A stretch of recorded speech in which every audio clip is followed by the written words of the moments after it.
just cardio sessions, Yeah. uh, just pushing some cardio, trying to push the body down, and we're 7 weeks out. 7 weeks out. Okay. So you're doing the pro qualifier at the end of the year. Yeah, I'm doing it. It's been postponed and cancelled before. So this time Yeah. around, I'm like, let me go post the world. Um, so no retreat, no surrender. Yeah. Okay. Nice, man. And how's the prep been going so far? Has it been a smooth one? Rough one? You know what? All my preps has been rough, but like Really? now I injured my shoulder around about July. So it's been like second month now. I'm able to take my upper body. Yeah. So I'm pushing them. I'm pushing them. Okay. How did you injure it, if you don't mind me asking? We it was, I can say, ego lifting. Eh? Me and a Okay. mate of mine, when I was up in Joburg after the NBC eye candy, I had a session with a mate of mine. He's a rugby player, so we're kind of like challenging one another when it comes to weights. So Yeah. while pressing, I think 65 dumbbells, then I had felt something weird, but still got stupid enough to carry on with the session. And then on my way back to the Eastern Cape, bro, my arm was like just gave up on me. Oh, shit. Everything just went numb. But it has been a gradual recovery. I learned one thing that I'm a bodybuilder, not a rugby player. Tell me, you've tore your pec before, right? Yeah, Thomas Peck back in 2017. Yeah, beginning 2017 season. I did one show that year. I had a gyno, then I removed the gyno, and then I was instructed to sit off some couple of weeks as a recovery for the gyno. And again, did the same thing, went back to gym 3 weeks later, Oh, and then I shit. tore my chest. Then I tore my chest doing flat bench. That's a bodybuilder's enemy, I believe. Yeah. So tell me, man. Because the Dis- dangerous exercises you can do.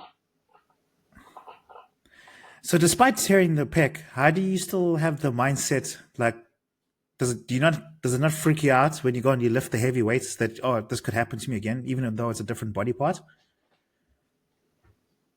Yeah, a lot has happened. When it comes to weightlifting and my approach, it's always been heavy, as heavy as you can go. Because bear in mind, even when I started bodybuilding, I was not really interested into bodybuilding itself. I just Okay. wanted to be powerful. I just All right. I got inspired. There was an old man here locally. He used to pull trucks. So when I witnessed a guy pulling a train with just a waist belt on, I was like, you know what?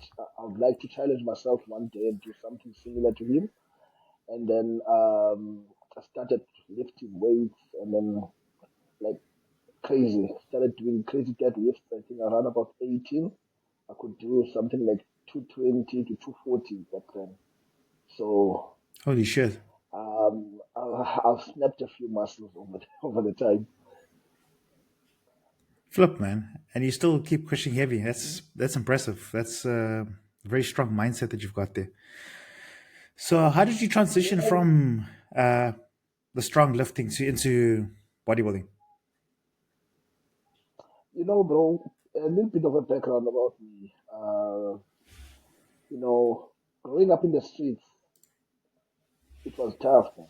You know, because back then I was a street kid, so mentally, it was not nice. Even your peer group or your classmates would like really mock you when it comes to like certain things. I wouldn't have my uniform fully. I wouldn't have my lunch sometimes. So being the strongest guy in the room always gave me that how can I say, that sense of control. So I got a bit of respect from my peer group. So when I grew up, I got adopted at weightlifting, and then I asked the guy, in fact, the family that adopted me, to pay a gym membership for me. So they paid the membership. So I started having weightlifting as a hobby because I didn't want to hang out with the same group of guys that I used to smoke with. Um, so we used to have bad habits, man. So I wanted to Yeah. steer myself away from those bad habits. I mean, like, I smoked like anything you can get hold of. So um, I adopted weightlifting as a sense of therapy or as a refuge for me. And then I met a guy, Chris Wood, you would know him. He's a multiple SA champ here. So we stay in the same vicinity. So he was like the one that really mentored me into bodybuilding because we're in the same circle. We used to bounce together, hang out together. So he was the one that really put up that inspiration of bodybuilding. But I used to laugh at it because I didn't even know what bodybuilding was. Like when I started witnessing him competing in 2011 at the University of Fort Hare, then I was like, I think I like this thing. I must give it a try. Then 2012 April, I did my first show as a junior under 19. They were still under 19, under 21, and under 23s back then. So I won my under 19, and then I won the junior overalls on my first show. Okay. And then, yeah, that was the journey, how it began. Okay. And then You know. what's the long term aspirations with this bodybuilding? To be honest, one must face the reality. I'm kind of old, in terms of I'm 32 now. So, in honesty, I mean, like Chris Bumstead just retired at age 29. The guy Derek won Mr. Olympia at age 29, 212. Guys like Nick Walker, they're like early 30s as well. And they've already been top three. So I want to be realistic as well with my long-term goals. So at the moment in time, I feel like one can push and turn pro, do maybe a couple of shows as a pro because I would like to compete at that level, and then sit it out and focus on business itself because even now I'm at work, Yeah. I'm at my business place. So where I can groom and bring up rough diamonds and then into the space of NPC and other federations. So you said business place. Is that what is that now? Your supplement shop? Yeah, it's my supplement shop. I started it up 2021, just after COVID. Oh, cool, man. Congratulations. And how's it going? So far, so good, no. I don't want to lie. It has been a tough challenge. A lot has happened. I mean, like even personally, because last year when I was prepping, if you remember, I was limping at the end of Yes. Jack Classics because I was coming out of an accident. 12 weeks out to the show, I had a fatal accident just about 2 kilometers away from my shop. A drunk driver just drove straight into my driver's side, and then there were like four fatalities on that accident. So I even the fact that I went on stage was me going back to something that I understand, bodybuilding. Yeah. So I took bodybuilding as a space where I can have comfort and just challenge myself, cause myself physical pain, just maybe to shy away and get positive results that at the end of the day I can be proud of myself over. Fuck, brother. Big respect to you, man. Like, there's just so much going on in your life, and we never know. We're not that close to you. I'm talking about now the viewers of this episode and people that follow you on social media, and we just see Yeah. you as the beast that gets up on stage, that kicks ass and takes names, and you're just fighting these crazy struggles every day, and you still show up and smile, man. That's big respect to you. Yeah, bro. Actually, everyone is going through something. I began to realize that as we prep. But as I said earlier, I've never had a smooth prep. I've never had a smooth prep. since I was a junior when I started this Yeah. journey. I should have done nationals like a lot of times before because I've won my provincials, but I couldn't because back then I was a manager at Pick and Pay because I started working at Pick and Pay at age 17. Then at 18, I began being a manager, my managerial duties. So with my job back then, I couldn't do much. So I, for me, my provincials were more like nationals. So I would Yeah. go all out for them. But at the moment in time, as I say, I don't. In that way, I'm trying to say, I'm not just an athlete that came out of nowhere and started taking up names. It's Yeah. been a long journey. It's been a long journey. But then now, currently, it's a challenge, man. It's a challenge, but that I'm willing to take on.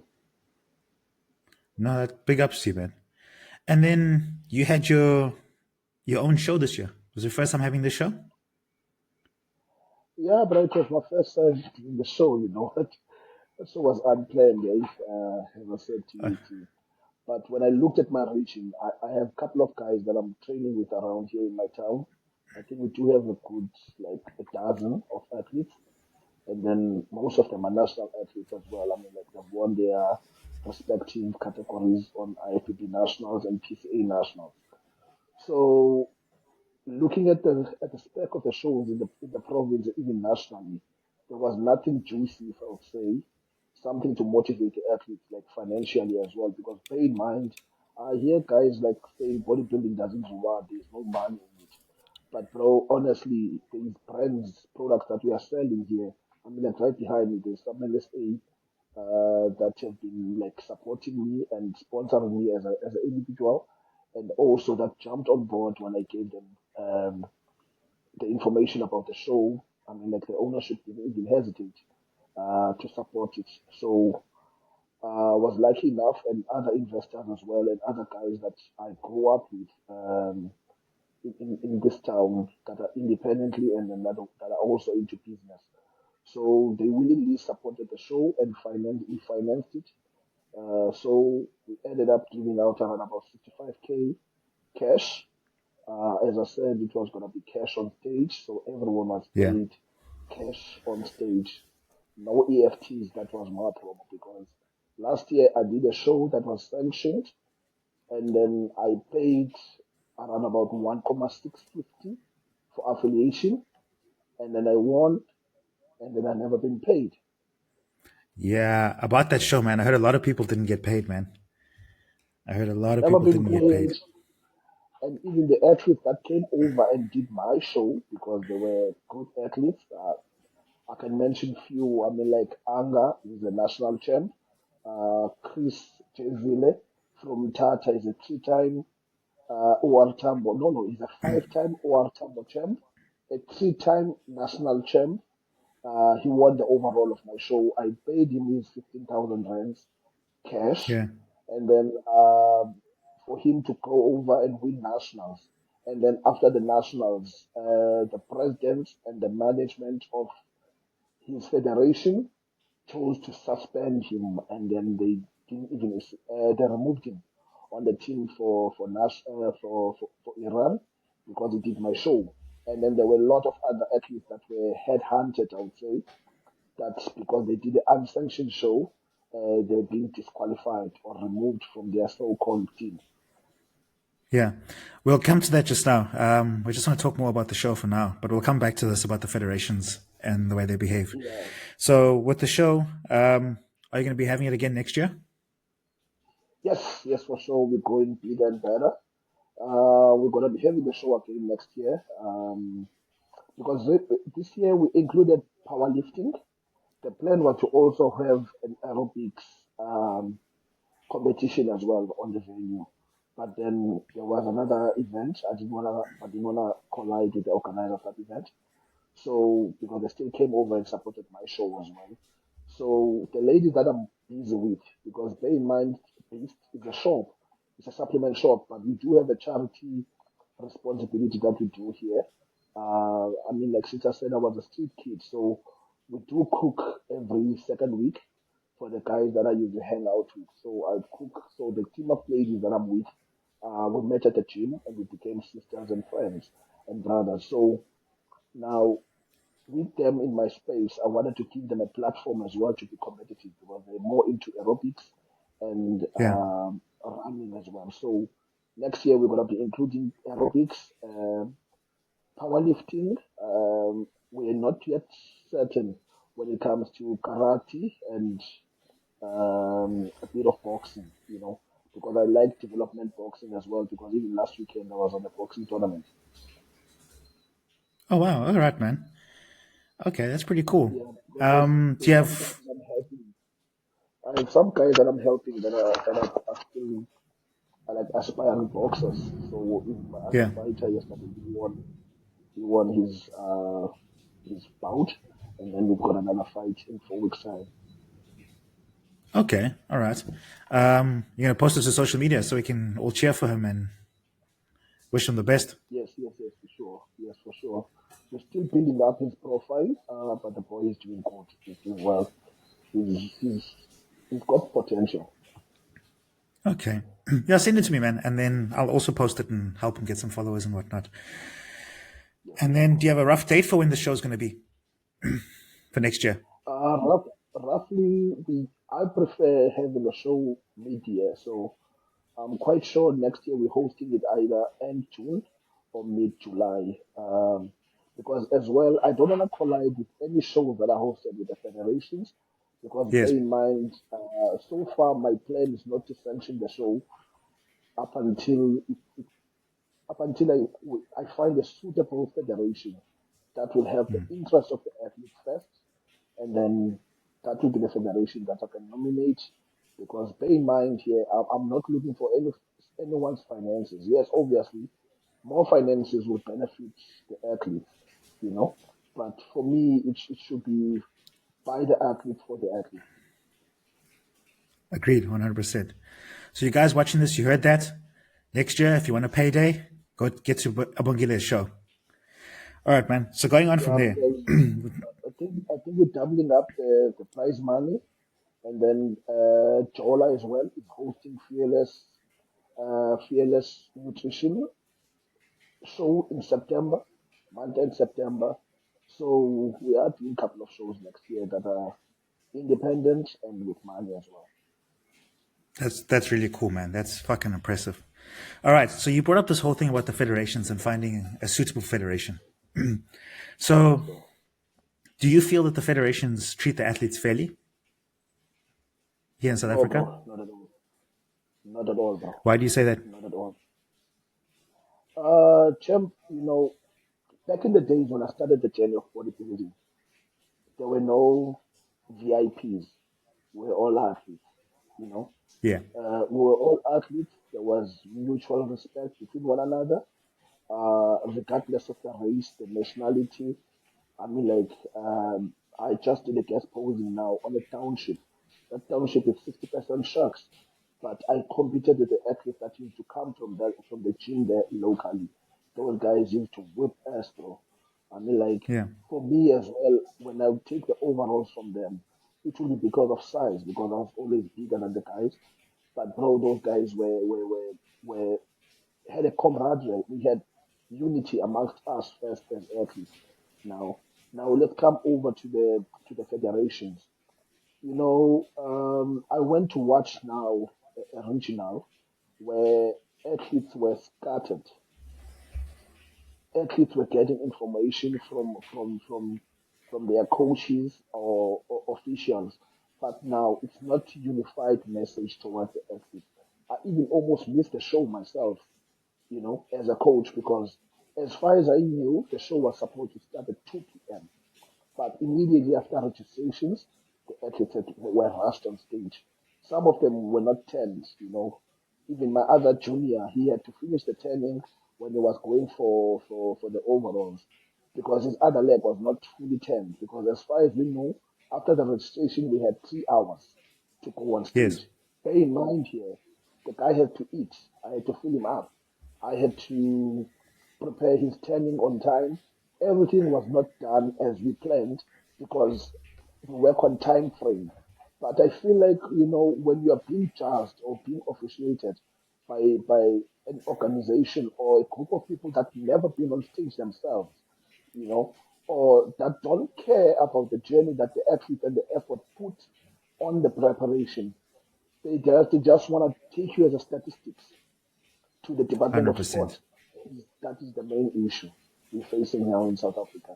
And then secondly, judges that are coaches. I don't wanna say they're being biased, but when it comes to the respect and and the matter of conveying the message to the athlete, it's not done properly because certain people are getting privileges when it comes to the information that should be known by athletes openly, you know. So you'd end up having someone miss their um, their lineups only because the schedule was confusing. I mean, like back in the days, we'd have people shouting in the backstage, double checking everyone's number. I mean, like we're a unit, we're a Yeah, unit because bear in mind here, it's not only about me as Abongile on stage. I've got legions of people that don't understand this bodybuilding thing we are doing. I've got a community that I have behind me as well that would like to see the bodybuilding. Maybe we can interest them into financing or being on stage themselves, you know. But now, for us being scattered and not unified, it's taking away potential from the sport itself for it to grow and also bring new faces into the federation. yeah, 100%, man. I honestly think that if judges are coaching athletes, if their athletes are getting on stage, they shouldn't be allowed to judge that division. I think that's the only way we bring Yes. fairness across. The problem is, this judge to the right of me is my buddy, right? He knows I'm coaching Mr. A or Mrs. B, you know? So now he gives the favorite score to them. So it's hard, you know? So I don't know. They'd have to figure out how to get around that. And Yeah, then I know it's gonna be difficult. how do you feel about federations blocking cross federation competing? You know, there's no federation that is entitled to me up until I turn pro. 100%. 100%. I've never signed a document with anyone. Even when I won my provincials, my region didn't even contribute 1 cent on my journey, you know, not even a single dollar. In fact, when I won the show, I got 5 rand medals. You see a 5 rand coin, I got 2 medals that size and a floating trophy, you know. I prepped, bro. It was one of the toughest prep I've been at because bear in Yeah. mind it was a comeback show. It was 18 weeks of my time. Even when I won the nationals, I got a trophy that is nearly 500 rands with Yeah. nothing next to it, not even a certificate coming from them as a federation to acknowledge it, to acknowledge me or whatsoever my winnings. So how do they get entitled uh, to controlling my body? They're not even paying a subscription. There's not even a team. During the whole Yeah. year, there's no communication from the federation. All they're doing, they're like piranhas. They just jump whenever they see an athlete. You see now, they comment on every athlete, like trying to scout out. And then Yeah. thereafter, it's only for the duration of 3 to 4 months when it's a bodybuilding season in South Africa. And then they just disappear in your life, Yeah. you know? Here we had death of athletes over the past year or so. Even the champ I stood against, I mean, like the guy was my role model, he was Marvel. Oscar Khaja. When he passed on, I mean, like we expected the top brass of the federation that he was competing under to show face. I mean, like the guy is your 4 time, I think 2017, 2018. He won 4 overalls in 4 weekends. No one has done that in South Africa. Even the guy was, oh, guess what? A month later, he was disqualified at nationals because of a gyno. Funny enough, the same gyno, the same guy was on stage winning sick with the same body, Yeah. with the same thing, with the same look. Fine, let's put that politics aside. Yeah. Yes, yes, Okay. man. So for those who don't know, the podcast stopped for a little bit, so I had to go get a haircut, as you can see from the last, and a quick shirt change. All right. Wonderful, With regards to the pricing of the shows, what do you think of it now? The pricing, Yeah, the entrance fees for athletes. the entry fees on other federations is still okay. But with NPC being an international body, it's converted into dollars, so it's kind of steep. But I feel like there's not much change at the moment with the federations. I mean, like it's still back when I started, I think it was around 250 affiliation fee, and you pay like 150 for stage fee. Now still almost the same because like 400 rands, and bear in mind it's been like 12 years I've been competing, so Yeah. it has nearly gone up. But now I don't know that's why the quality is so poor of the shows because at the end of the day, you don't know either the federation put back the money into the athletes as well and increase the value of what the winners will take away with, So that could be the contributing factor, maybe, on the quality that goes to the athletes as well as rewards. Okay. All right. I And feel, I do feel, you think people have false expect? Finish. What did you say? I feel like that is the cause, either that or I know for a fact a company I used to work for uh, stopped sponsoring bodybuilding shows because the packs we used to give out to the shows would end up not going to the athletes, you know. Because I remember at some point in time I did this show, the company was sponsoring, and then I had to give a report as well as a winner of what I got from the show. So Yeah. I couldn't lie. In fact, I was just honest.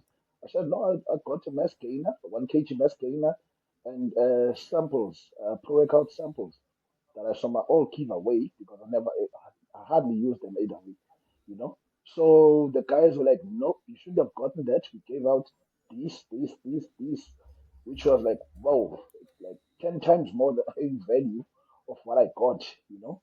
So the company somehow backed off on sponsoring bodybuilding shows after that because there were stories. There were a lot of stories in regards of what ended up happening to the helpers. Yeah. Look, man. And the thing is, the way these sponsors are being treated, I don't think it's pretty fair. Look, so I worked with HMT for was it 3 years now? Earlier, look, they still look after me, even though I'm not actually sponsored by them anymore. But Yeah, when I spoke to the owner about helping a certain athlete to travel for a certain federation, they said to me that they'd love to, but the problem is that they've been burnt twice by this federation before trying to help them because they got nothing back from helping them other than getting shafted. Which at the same time, I don't blame them for not wanting to help people. But yeah, if people who ran federations actually kept their end of the bargain, I honestly think that there would be more supplement brands involved. Not even supplement brands, even other companies. yeah, bro. Say that again because there are a lot of people that are interested on getting into the like assist bodybuilding because they know certain bodybuilders um, in the federations, but now with the politics and the policies that are not allowing, or there's no transparency at first from the federation side. Yeah. No, the federations they don't honor or hold their end of the bargain because at the end of the day, it's not a government grant. You must give something back to the sponsor.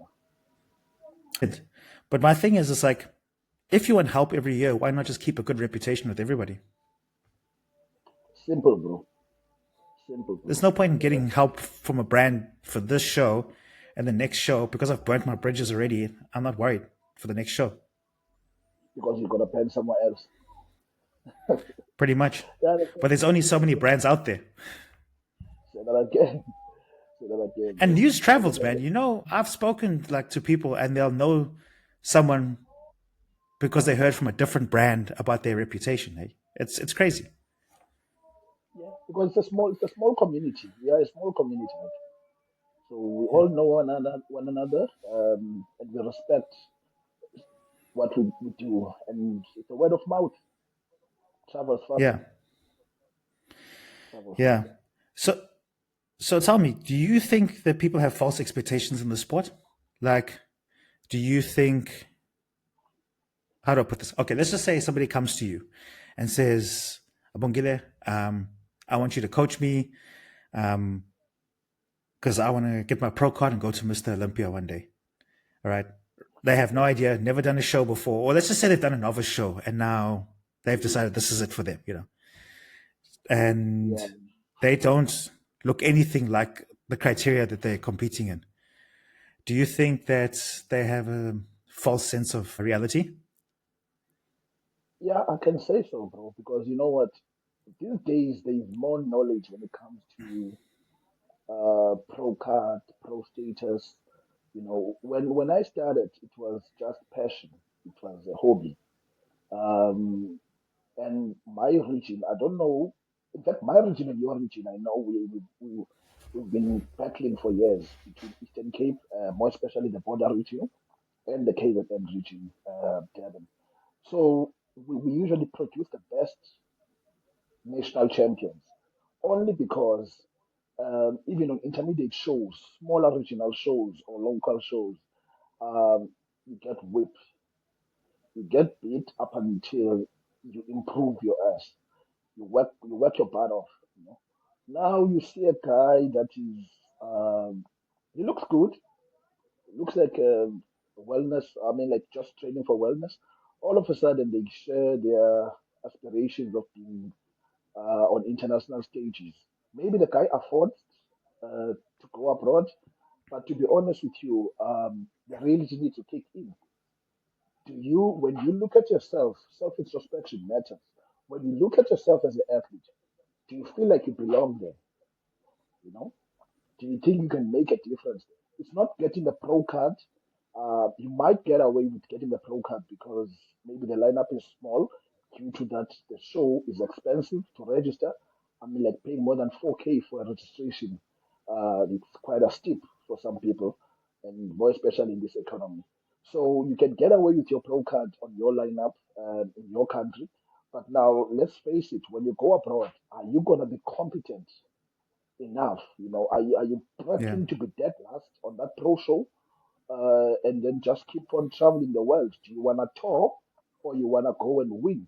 But then as well, truth be told, some artists might get knocked on the first time around and come back way better. Look at Ali Balal. I mean, like the guy was dead last year's Yeah. Olympia, nor did he even win his pro debut. But now he's second in Olympia. I mean, like you can even make an argument that he looked way better than the champ in front, more especially on the side.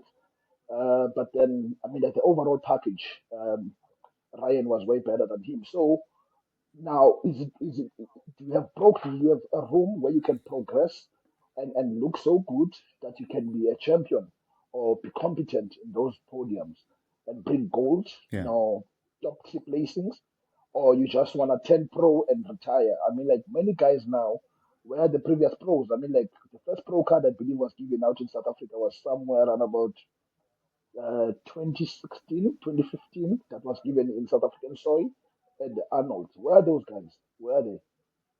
I feel like Yeah. they've taken their packages. It was Sasa cards. They went off with their retirement packages. I mean, like they Yeah. were wasted. I feel like those cards were wasted. Situation where if you know that you're not going to compete any further as an athlete, you feel like this was your last chance. Just decline.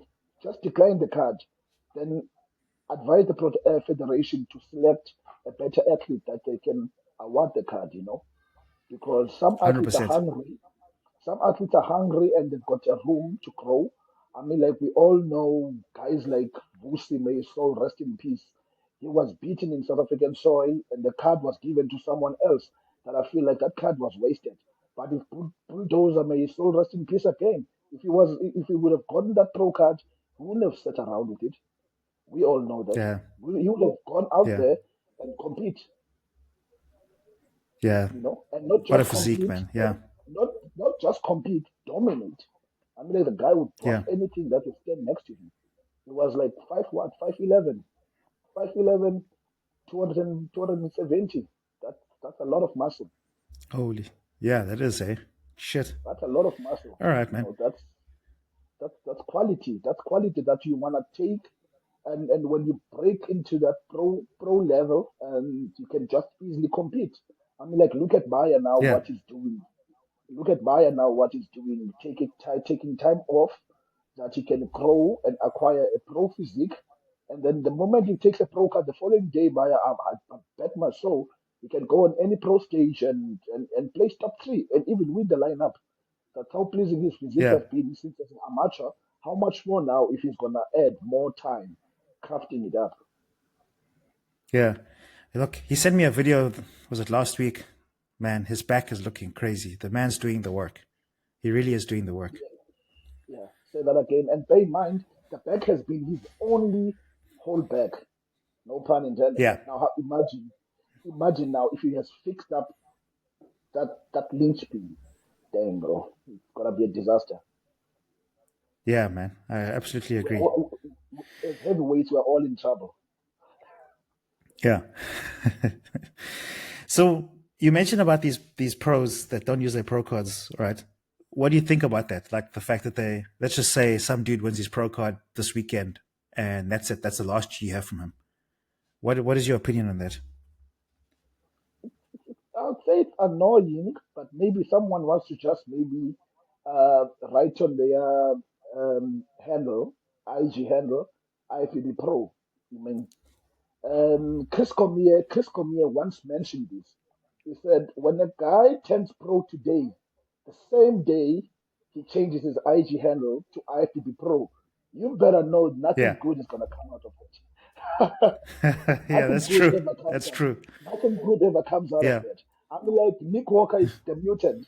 There's nothing saying IFBB Pro on his handle Yeah. except on his bio profile because he knows Yeah. what it's about. He's a pro. No one's gonna take that away on his Yeah. title. But the moment it's just changing up your handle, something fish is gonna come out of it.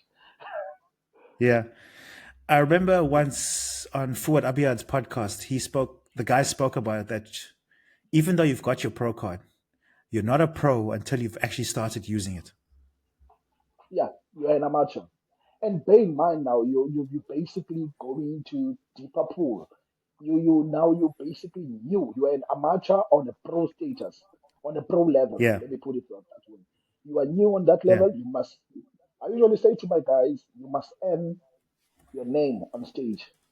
You know, when you register for the shows, you get your numbers. I know Yeah. all my last six, 8 shows I've done now since I came back on stage from 2022.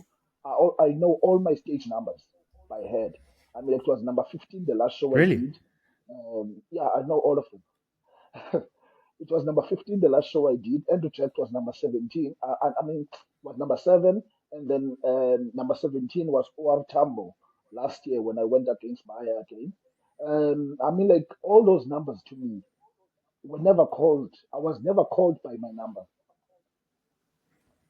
Yeah. when the head judge, Okay. when the head judge, when the Yeah. judge, when the head judge is doing the comparison, I was never called by my number because 2022 I introduced myself very well on nationals that I earned my name on stage. Now, whenever you go on stage, you get a numbering. You must work hard up until you reach a quality where your judges would know your name and your name on stage. So when you Yeah. get that pro card, you still need to work so hard that Steve will start knowing your name, not your number. Yeah. Regardless of how 100%. Yeah. difficult it is, regardless if it's Chinegu, or it's Nigerian, regardless of how difficult it is to pronounce it, you better know it because he's gotta know it. You introduce yourself so well Yeah. that they must go and learn your name. So 100%. those Agree. guys that instantly turn pro and throw up, throw around their pro status, we all want it. I mean, we all aspire to turn pro, but just please use those cards, guys.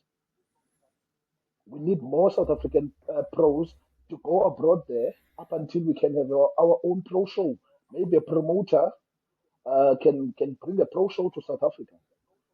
We need something like that. We have so much potential Yeah. here. You heard that, guys. We need more pros using their cards. Please, let's use them and get some pro shows into South Africa. I mean, like, there's tons of So potential here. 100%, yeah. Was 2022 your battle with Bayer? Yo, that's the best duel I ever had, bro. I'm not Yeah? gonna lie to you, bro. Yo, that day, in fact, that when we weighed in, because the thing is, I wanted to move up. When I got to the weigh-ins intentionally, I drank fluids so that I can weigh more because I weighed Yeah. myself at my hotel room and I was like 90, 94.2. And then I told my roommate, I'm like, bro, there ain't no way I'm going against Maya because he already posted something on his IG, and then he also highlighted his weight. So I'm like, oh, okay, this guy's going under 95. There's no way I'm going under 95. Let me go over, then we can meet up at the Yeah. overalls. I mean, like Maya has beaten me then twice already, so it was our third time if we would be sharing stage together. So I Yeah. was like, nah, let me move up. Yo, or Ramile, I was like, no, no ways. So we still got more hours to push down my weight. So I managed to get rid of those fluids. And then we ended up weighing together. Bro, the mind games that were going on there. But to be Yeah. honest, bro, I was honored to share stage with him. Because bear in mind, I'm young in this team. So Maya, I used to, like, I don't want to say adore the guy. No homo, but I mean, like, I've been following his journey. Him, Yeah. um, Muzi, Du, um, Ansi. I mean, those guys I used to look up to because of each and every one of them have got a certain muscle structure that I like. I mean, like even Misumzu Wakashe. I went to had a session. I had a session with him not so long ago. I killed me. So as a Yeah. junior, I used to look up to those guys with certain muscle groups. So when I went against Maya, bro, that was like still a highlight of my bodybuilding journey. I'm not gonna lie to you. So do you want to talk us through the contest prep for that show? When you found out that Bayer was doing it, what happened? Like, what changed? Did you change anything during your prep, or what happened? We had to change the textbook because we saw that Maya was bigger than me. Yeah. So I needed to come down a little bit, even though we weighed in the same. Because at weigh-ins I weighed in 95 on the dot. So on stage I was like 91.5, 92, I think. So Yeah. the 3 days I had between the weigh-in and the show, I still dropped a bit more. So stayed more on decaf. We still pushed a lot of posing, and we introduced cardio back. So people that know me would know that I love cardio. I mean, like I just do cardio. That's my thing. So I put on my earphones. So I'll do like 5Ks walk, and then get to my room, relax, and then start posing again between each and every meal so that we can tighten up some more. So that's what I did. And then it worked out. I don't want to lie to you. It worked out. How much cardio did you do in that prep? Max was like 4 hours, 30 minutes. Fucking That hell, was, man. yeah, that was Four my hours, max. 30 minutes.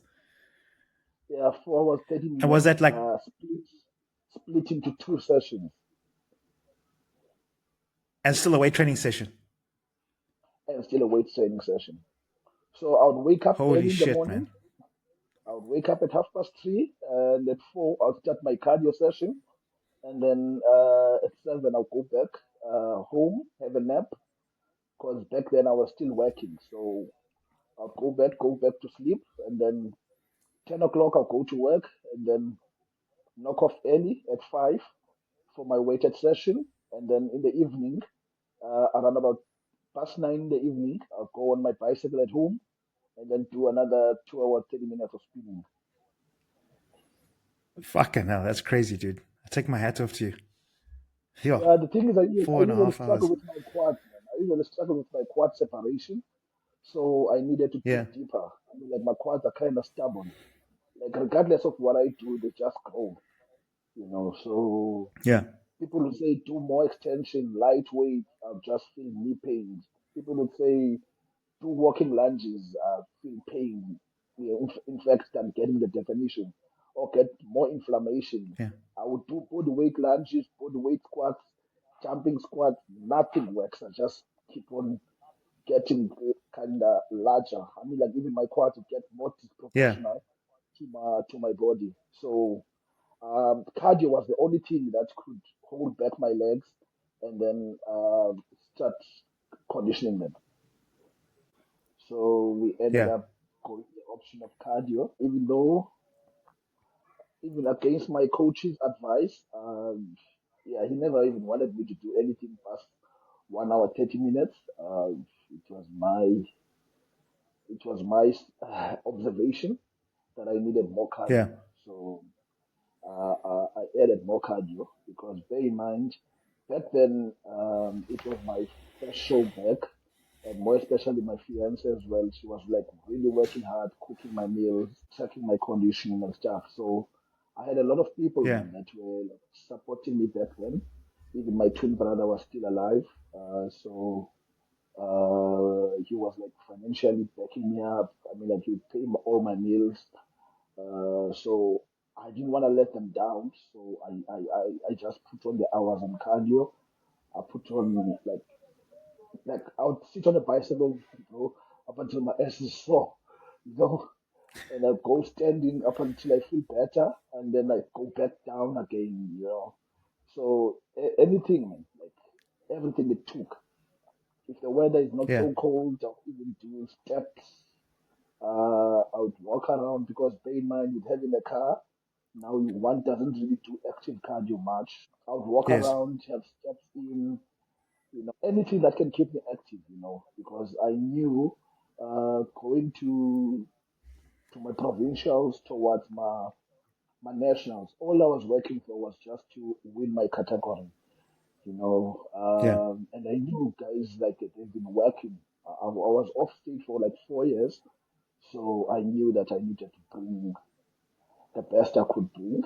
Fortunately, or I don't know, managed to win my first show. I won division and overalls, and then essays. I won my division, and then we went head to head, me and Oscar for overalls, and then he ended up beating me. But that was um, that was the best comparisons and the best highlights of my bodybuilding journey. I mean, like in the same day, I managed to stand against two of my role models in the same day, same venue. Yeah.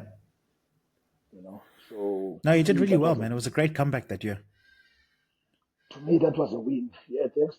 So to me, Yeah. that was a win on its own. I mean, like guys would usually be said that there were like controversies, like I should have won, he should have won, and there were such confusions and stuff. But for me, being on stage is just a win. You know, to me, it's a Yeah. win. Yeah. Especially now, as I've grown older, I tend to appreciate a lot of things that I used to just overlook back in the days. But you know what's crazy, man, is that you've gone through so much, and nobody really knows what you go through, and you still go to comps with a smile on your face, greet everybody, friendly to everyone, like a real ambassador of the sport, man. And I take my hat off to you. Like, despite everything you're going through, you still smile and show up. Yeah, thanks, man. Thanks, man. Because the shit happens, I guess. I mean, like, just after I was shot at my shop, the other shop I have the other side, and, Yeah. and unfortunately, my brother passed on instantly. I mean, like, there were a couple of hitmen that came over to kill us. So, I still did my duty as a bodybuilder and show face when there's gym openings and activities, and then people would just realize later on that, no man, you guys would always be there's always two of you. Where's the other guy? Like, no, he's coming. Mm. You know, up until someone else would inform the people that no, the guy was buried the previous week, and they'd be like, "How come you here?" I'm like, "I've already said I'm coming. I'm here. Yeah. Shit happens. I mean, like it's life. You just go to build and see it. I 100%, mean, man. like Yeah. appreciate every moment, appreciate everyone that comes across you. So take life as it is now. Yeah. No, well done, dude. Proud of you for that, man. All right, man. I think we've been a little bit too serious for a little too long there. I got some questions here for you Yeah, from people have asked me to ask you. yeah. So here's one of the questions is, what's your favorite cheat meal? You know, I'm traditional, so I'll tell you pokpoko, namas. For those who don't know, it's sour milk and pap. Okay. But I don't Favorite have that movie and too series? often now. Um, movie, okay, I'll say Rambo. Yeah. I'll say Rambo. Which one? Uh, the whole series, the whole from First Blood to the last one.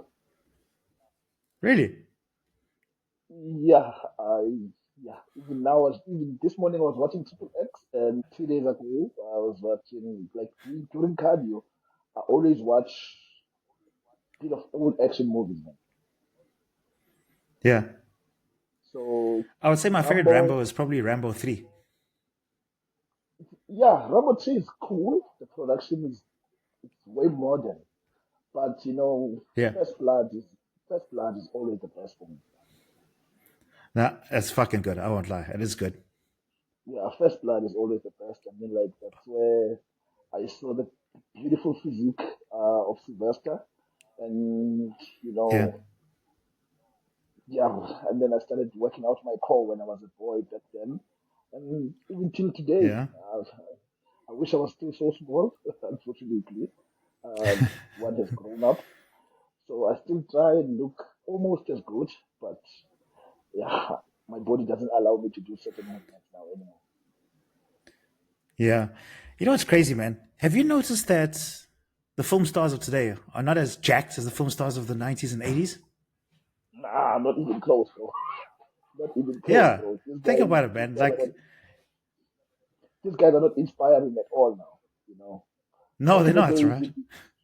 back in the days, you'd be inspired by your film stars, your wrestlers as well. I mean, like Yeah. when I started working out hard and started to look like a bodybuilder, because bear in mind my first show, I didn't even prep. I just went on stage and I won my junior and overalls, you know.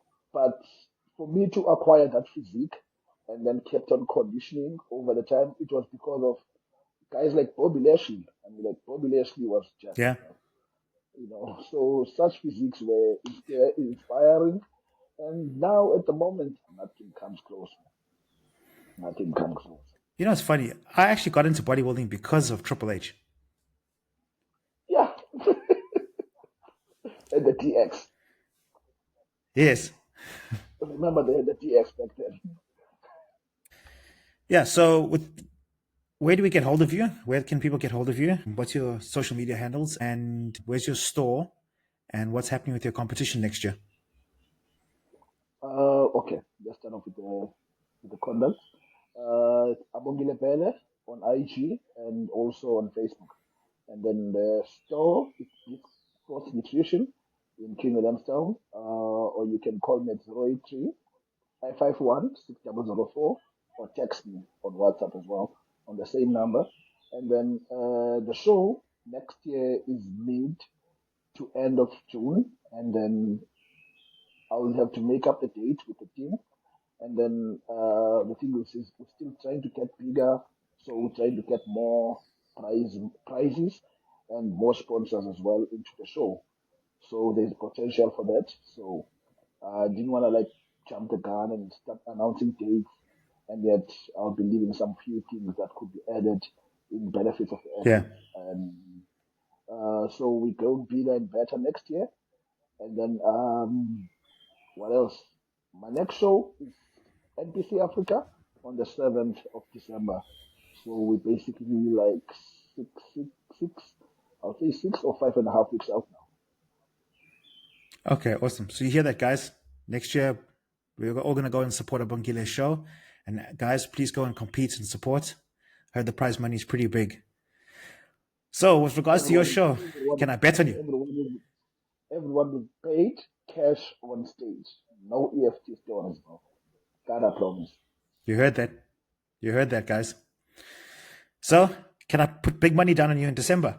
Are you winning that pro card?